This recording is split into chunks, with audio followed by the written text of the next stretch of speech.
Hi friends, मेरा नाम है डॉक्टर नीलेश यादव और आज हम देखेंगे कि ईसीजी को सिंपल फॉर्म में कैसे रीड किया जाता है। इसका मैं काफ़ी सारे सैंपल्स भी आपको बताऊंगा कि एक ईसीजी अगर हमारे हाथ में आता है तो हमें क्या क्या पॉइंट्स देखने हैं और कैसे हमें उसे प्रेजेंट करना है। तो हम देखेंगे उसके बारे में। तो इस वीडियो में हम देखेंगे कि how to read an ECG. Hmm तो सबसे पहला चीज़, अगर ईसीजी हमारे पास आता है तो सबसे पहला पॉइंट हम क्या देखेंगे। तो सबसे पहला पॉइंट हम देखेंगे कैलिब्रेशन का। कोई भी ईसीजी निकाला है वो मशीन कैलिब्रेटेड है या नहीं, वो जानना काफ़ी ज़्यादा ज़रूरी है।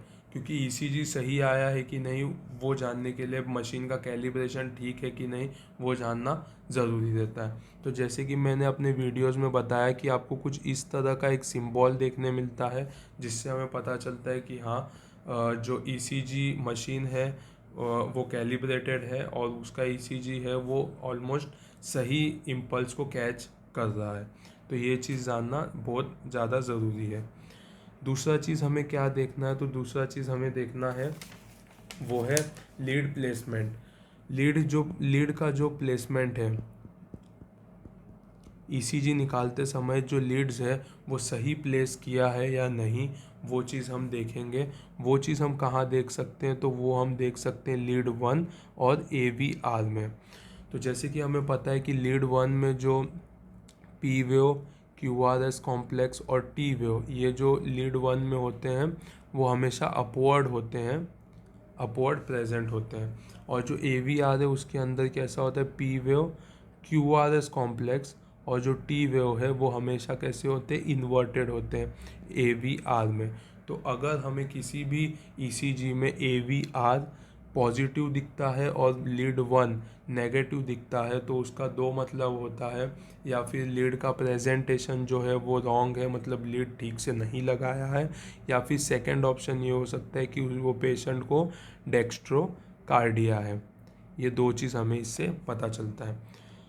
थर्ड पॉइंट हमें क्या देखना है, तो हमें देखना है रिदम के बारे में और वोल्टेज के बारे में।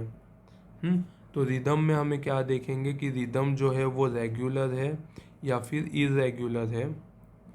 और दूसरा कि जो रिदम है वो साइनस रिदम है या फिर नोडल रिदम है। हम्म तो रिदम कैसे देखेंगे, तो जैसे कि हमें पता है कि ये PQRS T वेव है, उसके बाद फिर एक PQRS T वेव आएगा। तो अगर दो RR इंटरवल के बीच का जो डिस्टेंस है वो अगर सेम रहेगा, तो हम उसे क्या कहेंगे, उसे हम कहेंगे रेगुलर बीट्स या फिर रेगुलर रिदम। और अगर इसके बीच का जो डिस्टेंस है वो सेम नहीं है, हर बीट पे चेंज हो रहा है इसके बीच का डिस्टेंस, दो RR इंटरवल का डिस्टेंस, तो हमें उसे कहेंगे इरेगुलर बीट्स या फिर इरेगुलर रिदम। उसी तरह से किसी भी ईसीजी में अगर पी वेव का फॉर्मेशन होता है फॉलोड बाय QRS कॉम्प्लेक्स, तो उसे हम कहेंगे साइनस रिदम। और अगर पी वेव का फॉर्मेशन नहीं होता है, QRS कॉम्प्लेक्स और टी वेव का फॉर्मेशन है और उसका रेट जो है वो अराउंड 40 to 60 है, तो हम उसे कहेंगे नोडल रिदम। ये दो चीज़ हमें ध्यान में रखना है। उसके बाद वोल्टेज देखेंगे कि जो ईसीजी है उसका वोल्टेज ठीक है कि नहीं, वो चीज़ हम देखेंगे QRS कॉम्प्लेक्स के हाइट से। अगर QRS कॉम्प्लेक्स का हाइट चेस्ट लीड में V1 to V6 तक में अगर 10 mm तक होगा तो वो नॉर्मल है, 10 mm से ज़्यादा है तो वो हाई वोल्टेज है, जो डिनोट करता है एट्रोफी की तरफ। और अगर लो रहेगा 10 mm से, तो हम उसे कहेंगे लो वोल्टेज। बाकी 6 लीड्स में QRS कॉम्प्लेक्स का जो हाइट है वो होगा अराउंड 5 mm तक, तो इससे कम रहेगा तो हम कहेंगे लो वोल्टेज, और इससे ज़्यादा रहेगा तो कहेंगे हाई वोल्टेज। चौथा पॉइंट हम क्या देखेंगे, तो हम देखेंगे heart rate.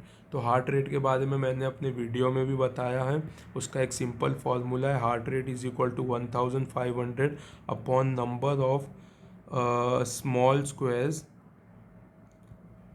Between two RR interval, या फिर 300 divide by number of large square between the two R interval. इससे हमें हार्ट रेट के बारे में पता चल जाएगा। फिफ्थ पॉइंट हम क्या देखेंगे, तो एक्सिस देखेंगे।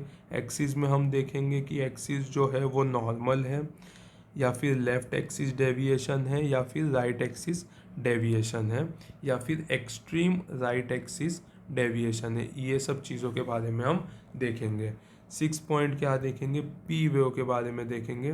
पी वेव जो रिप्रेजेंट करता है एट्रियल डीपोलराइजेशन, वो देखेंगे। पी वेव एब्सेंट तो नहीं है, प्रेजेंट है तो कहीं वो नेगेटिव नहीं है, पॉजिटिव है, ये सब चीज़ों के बारे में हमें देखना है। इसके बाद सेवेंथ पॉइंट क्या देखेंगे हम, तो सेवेंथ पॉइंट देखेंगे P R interval. P R interval क्या डिनोट करता है, तो इम्पल्स जो कैरी करते हैं ऐसे नोड से ए वी नोड को, वो टाइम इंटरवल हमें पता चलता है पी आर इंटरवल से, जो कि नॉर्मल है 0.12 से लेकर 0.20 सेकेंड्स तक। अगर ये बढ़ता है तो हमें पता चलता है कि पेशेंट को ए वी ब्लॉक है। इसके बाद आठवां पॉइंट हम देखेंगे क्यू आर एस कॉम्प्लेक्स के बारे में। क्यू आर एस कॉम्प्लेक्स क्या डिनोट करता है, तो वो डिनोट करता है वेंट्रिक्यूलर डीपोलराइजेशन। वेंट्रिक्यूलर डीपोलराइजेशन, इसके बारे में हम जब ईसीजी पढ़ेंगे तो हम इसके बारे में काफ़ी सारा चीज़ें आपको बताऊंगा। नाइन्थ पॉइंट हम क्या देखेंगे, तो एसटी सेगमेंट देखेंगे। तो जैसे कि हमने पढ़ा है ईसीजी में कि P wave, Q R S complex, T wave, तो ये जो बीच का जगह होता है एसटी सेगमेंट, वो देखेंगे। एसटी सेगमेंट स्ट्रेट है, एसटी सेगमेंट एलिवेटेड है या एसटी सेगमेंट डिप्रेस्ड है। इससे हमें पता चलता है कि एमआई का फॉर्मेशन मायोकार्डियल इस्चेमिया है, मायोकार्डियल इन्फाक्शन है। ये सब चीज़ के बारे में हमें एसटी सेगमेंट और टी वेव से पता चलता है। टेंथ पॉइंट हम देखेंगे टी वेव। टी वेव जो कि रिप्रेजेंट करता है वेंट्रिक्यूलर रीपोलराइजेशन को, तो ये भी हम देखेंगे। इसमें हमें देखना है कि जो टी वेव फॉर्मेशन है वो टी वेव फॉर्म हुआ है कि नहीं, हुआ है तो पॉजिटिव है या हाइपर एक्यूट है ये देखना है, या फिर टी वेव इन्वर्टेड है, ये सारा चीज़ हमें देखना है। 11 पॉइंट हमें क्या देखना है, एक्टोपिक बीट्स का फॉर्मेशन।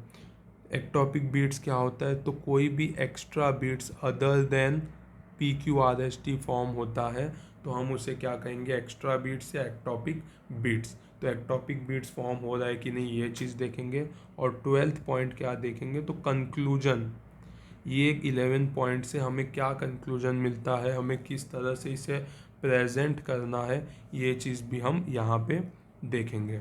तो इसके बाद मैं आपको एक ईसीजी बताऊंगा कि हम ये 12 पॉइंट से कैसे सिंपल वे में वो ईसीजी को पढ़ सकते हैं।